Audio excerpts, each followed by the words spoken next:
Welcome, dear friends. It's truly a pleasure to have you join us today. What if one woman's regrets could spare you years of pain?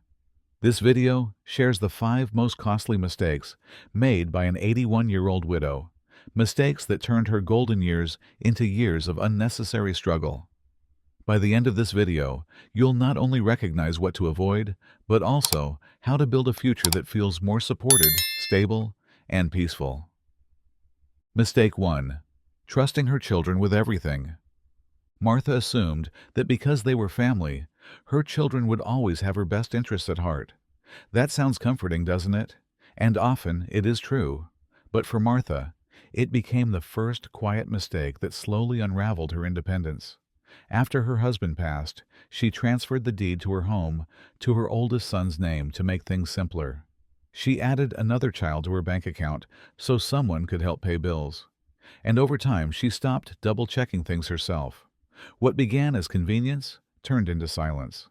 The bills were paid, yes, but choices about her house, her schedule, even her health care started happening without her input. She never saw any red flags. Her children weren't cruel. They were just busy, distracted, and occasionally dismissive. She would hear, "We've already taken care of it, Mom," instead of, "What do you want to do?" And because she trusted them blindly, she didn't ask enough questions. The day she realized she couldn't make a financial decision without a signature from someone else was the day she cried alone in the kitchen. It wasn't about money. It was about dignity. Seniors who hand over control too soon often do so from a place of love. But love doesn't mean handing away your autonomy.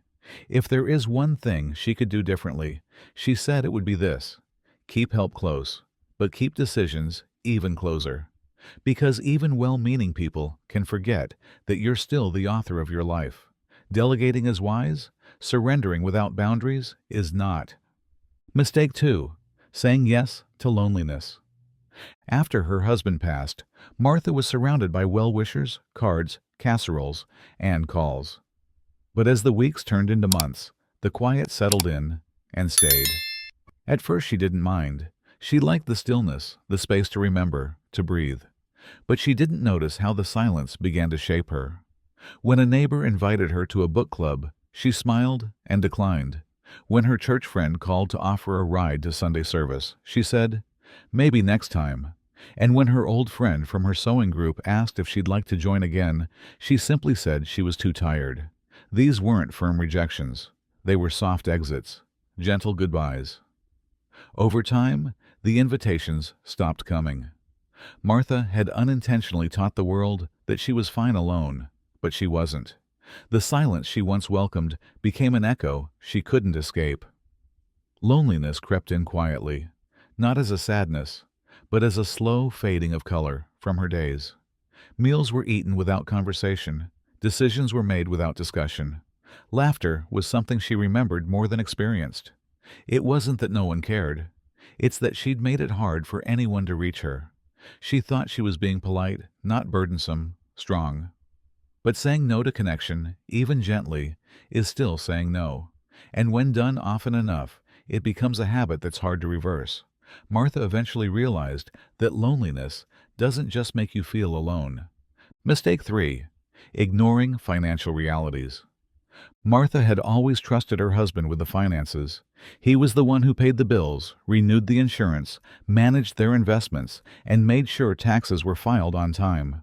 After his passing, she assumed things would somehow continue on their own. For months, she didn't open the bank statements. And when she did, she barely understood what she was looking at. Bills were paid late, small penalties began to pile up, and she overlooked the fact that one of their insurance policies had quietly lapsed. When a kind neighbor asked if she needed help with anything, she said no.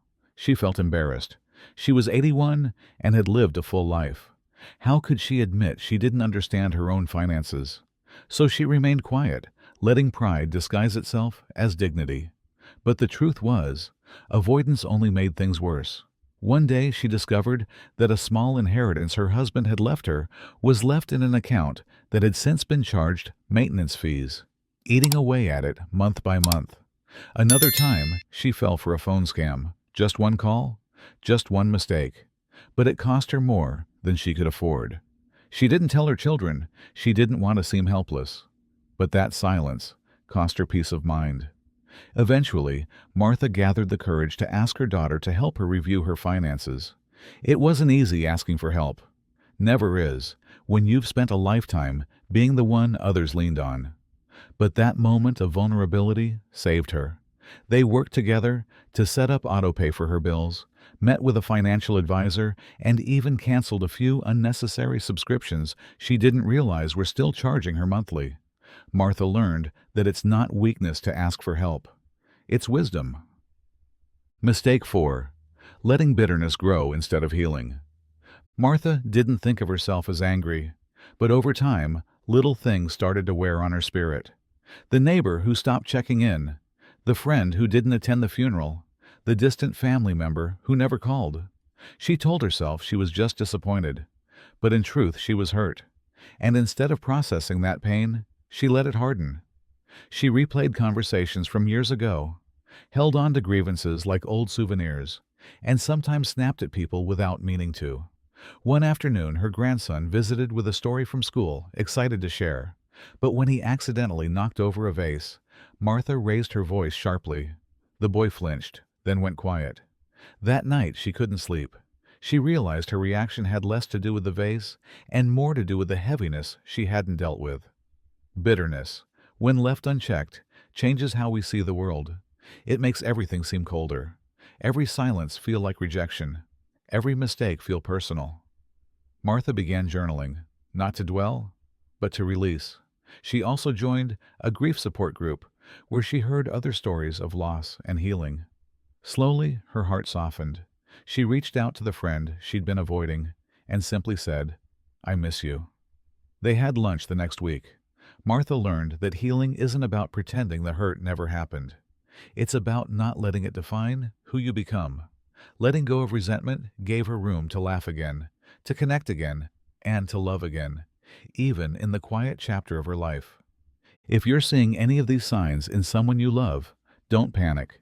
Don't jump to conclusions. But do pay attention, because early recognition gives you time. Time to adjust, time to prepare, and most importantly, time to connect. Thank you for joining us today.